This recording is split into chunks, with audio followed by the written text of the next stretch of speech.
Ele é compositor, escritor, militante intelectual, um dos maiores pesquisadores da cultura negra do país. Nasceu no Irajá, subúrbio do Rio, e hoje mora nesse sítio cercado de verde e bichos por todos os lados. Mas não pendurou as chuteiras, não, muito pelo contrário. Vai lançar 3 livros agora e um CD. O Sala de Notícias Entrevista tem a honra de conversar com o compositor Ney Lopes. Vamos lá? Vamos. Ney, vamos começar então falando de música. Você está lançando agora um CD chutando balde. Que balde é esse que você está chutando, né? Olha, eu estou chutando o balde da colonização cultural que impera nesse país. Estou chutando o balde da mediocridade que está graçando aí em todos os campos de atuação nesse nosso país. E chutando o balde da valorização da desimportância, né? O que está acontecendo nesse país de muito grave, além de outras coisas, é dar-se valor a alguma coisa que absolutamente valor não tem. O culto a celebridades, entre aspas, o culto à fama, entre aspas também. Eu acho que está na hora de dar um basta nisso. E aos meus 67 anos e mais não sei quantas décadas de atuação, de trabalho, de suor, de esforço, eu acho que eu tenho o direito de chutar esse balde. Quem não tem água pra beber, nem cozinha seu de comer, não pra lavar não vai viver, chutando balde. Quem já sofreu e aprendeu, leva na manhã como eu, e faz um samba igual ao meu, que o povo aplaude. O samba hoje, você acha que ele já ocupa um lugar que merece na MPB ou ainda é visto de forma preconceituosa? Preconceito absoluto, né? E o preconceito começa na dificuldade ou na má-fé de distinguir realmente o que é samba, o que é outra coisa. Privilegia-se, quando se fala em samba, principalmente a manifestação escola de samba. Escola de samba é uma coisa e samba é uma outra coisa. Quando a escola de samba surgiu, no final da década de 20, no Rio de Janeiro, o samba já estava aí há muito tempo. Você pega textos do século XIX, como, por exemplo, na literatura comum, O Cortiço, de Aloysio Azevedo, Os Sertões, de Euclides da Cunha, você encontra referências ao samba. O samba está aí desde pelo menos o século XIX, enquanto que a escola de samba é um fenômeno da segunda para a terceira década do século XX. Hoje em dia, entretanto, há uma grande confusão entre essas duas coisas, confusão não só por desinformação, como também por má intenção, quer dizer, uma intenção mercadológica, de colocar o samba num gueto espaço-temporal. Então, samba só pode existir entre dezembro e março. Fora disso, não tem sentido existir samba. Os artistas que não têm vinculação nenhuma com o fenômeno escola de samba, como é o meu caso hoje, constantemente rotulado como sambista, e sempre de uma maneira pejorativa, uma coisa menor. Mas Ney, você é um compositor de samba. Por que ser chamado de sambista é um rótulo? Olha, eu tenho o maior orgulho íntimo em ser um sambista, porque realmente eu sou um sambista. E, no entanto, muitas vezes essa adjetivação ela é usada pejorativamente. Foi criado isso, principalmente porque o samba tem origens nitidamente africanas, nitidamente ele se origina em comunidades carentes e ele é associado também a coisa muito antiga, a coisa muito velha. Então, o sambista é sempre o velho, o sambista é sempre o pobre. Aliás, esse conceito de MPB é uma coisa que você tem uma certa bronca também, não é, Ney?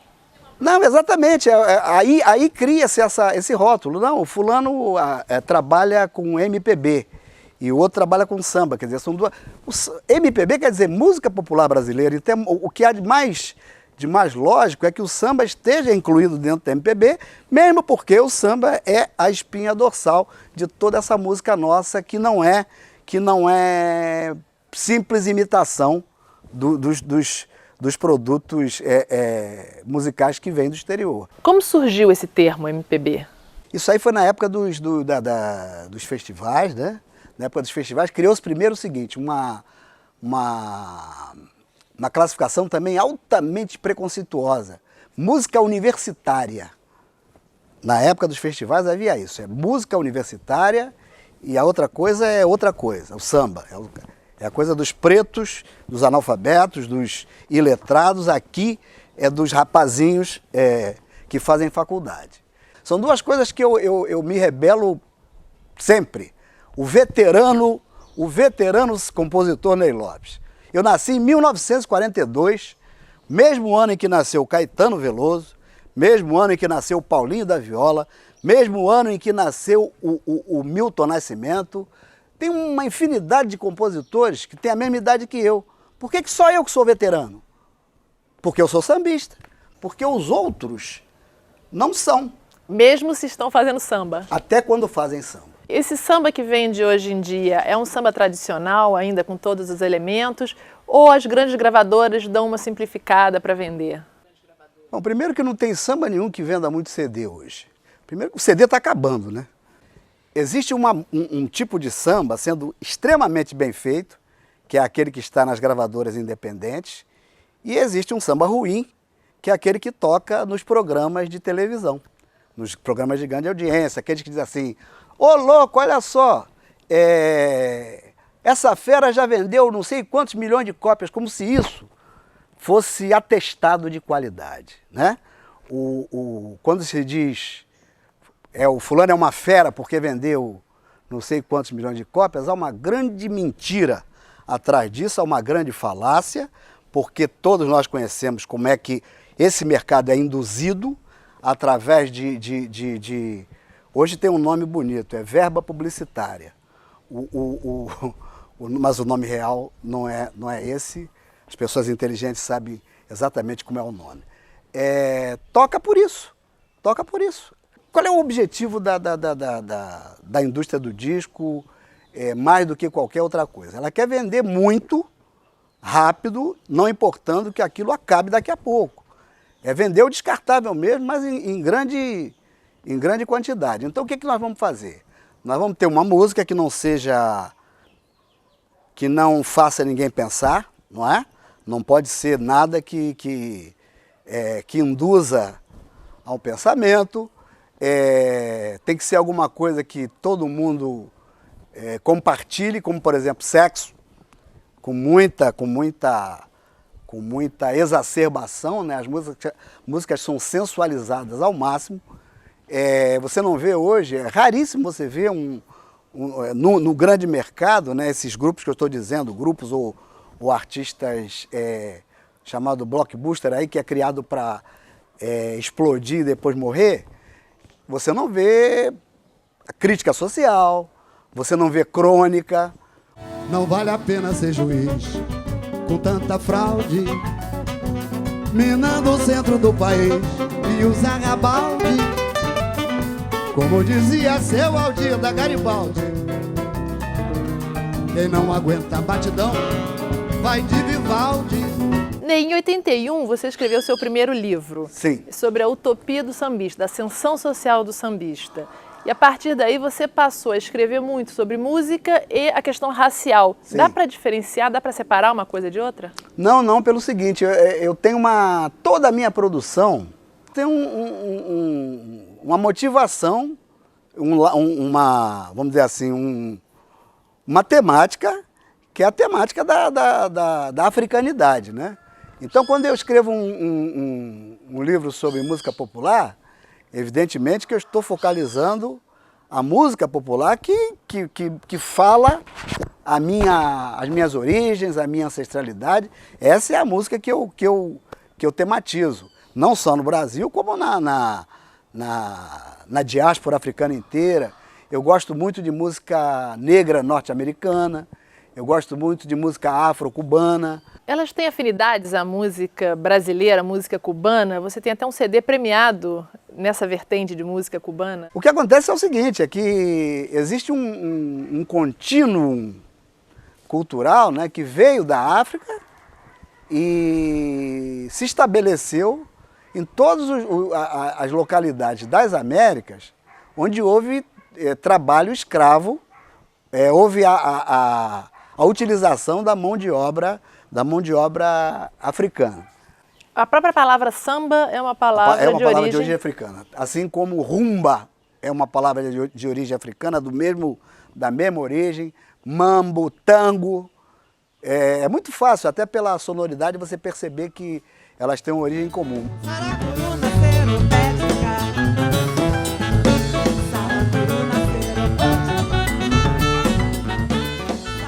Como começou a sua militância no movimento negro? Você foi filiado ao Partido Comunista Brasileiro. Foi lá que começou? Não, muito pelo contrário. A militância negra era tida na época década de 60, né? Antes de o partido cair integralmente na ilegalidade, era alguma coisa vista como um desvio ideológico, uma má formação, porque acreditava-se que no momento em que houvesse uma resolução dos problemas sociais através da adoção de um determinado sistema socialista, tudo estaria resolvido, quando não é a verdade. A gente conhece países socialistas de forte presença africana, onde o racismo existe ainda, o racismo antinegro existe ainda, porque é uma coisa muito enraizada, né? Uma coisa muito enraizada na mente das pessoas, achar que cor de pele, ou tessitura de cabelo, ou largura de nariz seja um indício de inferioridade, né? É verdade que você tinha um álbum onde você recortava todas as notícias que apareciam sobre negros famosos ou importantes? Não era notícia não, isso quando eu era criança.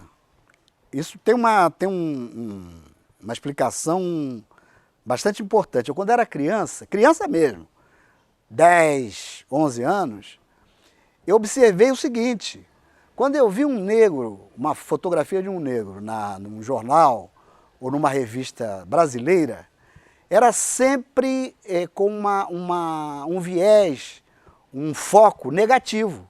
Ou eram criminosos, muito raramente jogadores de futebol, artistas de rádio, e os artistas de rádio sempre também inferiorizados, destacados por apelidos que eram apelidos racistas, ninguém tinha nome, todo mundo tinha apelido, Jamelão, Blackout, Gasolina, era sempre assim, né? Era sempre assim. Então, quando eu via o modo pelo qual a sociedade norte-americana tratava os seus negros, embora houvesse uma forte segregação, ainda o racismo nos Estados Unidos é alguma coisa de muito sério. Os negros nos Estados Unidos, quando eu era menino, década de 50 por aí, já tinham conquistado uma respeitabilidade a ponto de serem retratados na sua real importância. E quando eu via isso numa revista, pessoas bonitas, bem vestidas, com atitude positiva, eu nada mais fazia do que recortar e guardar, que eu achava bonito, era a minha referência, eu não tinha referência no Brasil. As minhas referências eram aquelas. Então, essa coisa acabou redundando numa obra que eu publiquei em 2004, já sessentão. Pois é, Foi a minha enciclopédia brasileira da diáspora africana. Nada mais, nada menos que uma enciclopédia. Como é que foi esse trabalho? Quanto tempo durou? E o que é a enciclopédia? Começou aí em criança, eu colecionando fotografias de negros importantes. Quando chegamos na década de 90, eu digo, não, eu tenho um banco de dados excelente, tenho um acervo ótimo, vamos colocar isso, vamos socializar isso. E como é um dicionário multidisciplinar, uma coisa com uma amplitude muito grande, inclusive que abrange toda a Afro-América, né? Estados Unidos, Caribe, América do Sul, muita coisa na Europa também, há uma presença forte das tradições africanas na Europa. Então há um contínuo dessa cultura no mundo inteiro. E foi isso que eu fiz, eu reuni isso num corpus único. E digo, com a intenção de de valorizar essa presença. São 9.000 verbetes, né? Mais ou menos. Eu, na época, não tive condição de contar, porque isso foi concluído com o computador, claro, mas foi iniciado ainda na época da fichinha, etc. Tal. E você considera que essa enciclopédia dá uma nova autoestima, um novo espelho para a população afro-brasileira? Dá, porque eu tenho tido exemplo disso, de pessoas chegarem para mim e dizer assim, eu não sabia que determinada personalidade internacional ou nacional era um negro. Vou te dar um exemplo. Alexandre Dumas, o grande escritor francês, era um negro de cabelo black, fotos aí dele direto, as pessoas quando veem ficam surpresas. O pai da literatura russa, Pushkin, era filho era neto de um negro escravo de um dos reis lá da Rússia, que eu não me lembro quem é. Ney, você já disse que em termos de movimento negro o que dá mais certo é a militância cultural. Mas e a militância política? Você abandonou? Porque eu acho que as coisas se entrelaçam, né? Você tem que fazer uma cultura politizada. Toda cultura, no meu entender, tem que ser transformadora, né? Toda prática cultural, toda ação cultural tem que ser transformadora. Você não vai fazer entretenimento puro e simples. Você tem que fazer alguma coisa que ponha alguma coisa na cabeça das pessoas, que divirta, evidentemente, e que leve essas pessoas a refletirem no sentido de modificarem o que não está bom, o que não está certo. Eu bem que sabia que num belo dia isso ia acabar mal. Esse olhar de descaso chamando de atraso a cultura nacional. Humilharam, pisaram, pintaram e bordaram. E olha só qual foi o fim. Pombagira baixou no Halloween. Pombagira baixou no Halloween. Ficou ruim. O Brasil é um país racista? Extremamente racista. O Brasil consegue ser, no meu entender, consegue ser mais racista do que os Estados Unidos e mais racista do que a África do Sul. Por quê? Primeiro, porque o Brasil adotou um procedimento racista, quer dizer, o Estado brasileiro e a sociedade brasileira a reboque, os meios de comunicação, adotou uma política de dissimulação do racismo.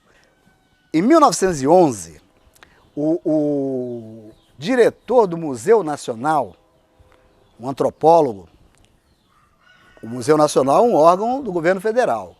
Esse João Batista de Lacerda era o nome dele. Ele foi a um congresso em Londres, congresso que discutia as questões raciais, e afirmou com muita convicção e muita alegria que em 2010 o Brasil já não teria mais negros. No início do século XX, era grande o número de professores negros no Brasil, inclusive universitários, era grande a inserção do alunato negro dentro das escolas de primeiro grau. Mas aí criou-se então políticas de eugenização. O brasileiro tem que ser bonito, tem que ser forte, tem que ser saudável. Pô, ótimo, né? Mas que isso não signifique uma adoção de políticas de extermínio.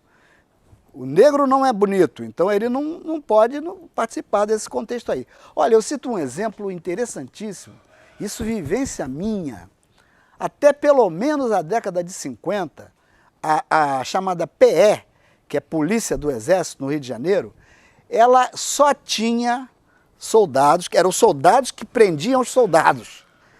Eram chamados Catarina, eram descendentes de imigrantes alemães, poloneses, que vinham servir o Exército no Rio de Janeiro para prender os negrinhos que eram malandrinhos, etc., que estavam servindo o Exército do Rio de Janeiro. Porque, supostamente, a própria compleição física desses soldados, por serem brancos, por serem louros, por terem olhos verdes ou azuis, serem em geral mais altos, imporia um respeito. Isso aconteceu. Ney, a maior parte da sua produção literária é mesmo sobre música e ensaio sobre a cultura afro-brasileira, mas você tem muita coisa sobre a sua vida no subúrbio, né? São reminiscências ou ficção? Eu acho que não existe, duvido muito que exista um ficcionista que seja isento dessa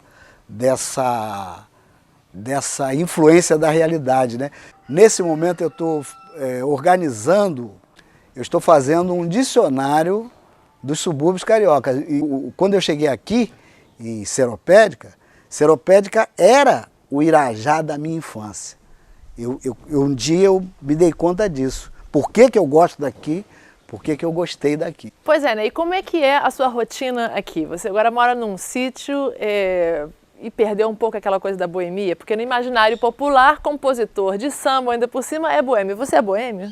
Olha, eu não sei, eu gosto de sentar numa mesa, beber cerveja, que é minha bebida predileta, numa roda de amigos, um copo fininho, né? Aquele copo, uma coisa bem saborosa. Eu adoro fazer isso. E normalmente eu faço isso aqui dentro da minha casa.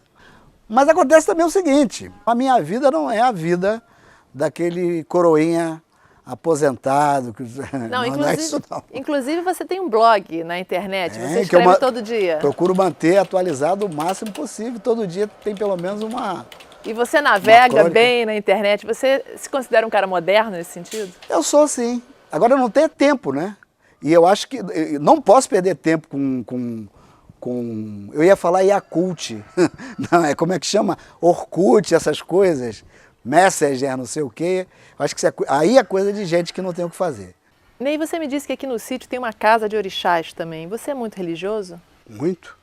Eu cultuo orixás desde 1977. E a nossa vinda para cá se deveu exatamente à necessidade de nós termos um local onde pudéssemos cultuar esses orixás. Quem manda aqui é basicamente Xangô e os demais orixás, Orumilá. E a sua religiosidade aumentou com o estudo da cultura africana? Mas é claro. É a religião que me alimenta para eu ir em busca do conhecimento que eu estou adquirindo. É um trabalho absolutamente interligado. Nas culturas africanas nada é estanque.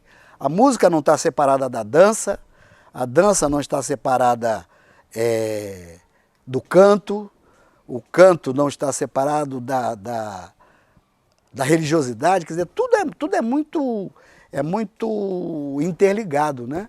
Há uma filosofia de unitarismo, né? de junção dessas coisas todas e principalmente de harmonia do indivíduo com a sua natureza, né?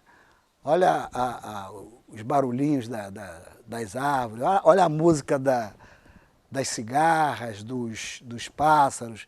Isso tudo é uma coisa só, isso tudo é a grande natureza, o grande universo, o comando maior dando a direção das coisas que a gente tem que fazer. E eu vim parar aqui exatamente trazido por essas forças e cada vez me sinto melhor aqui.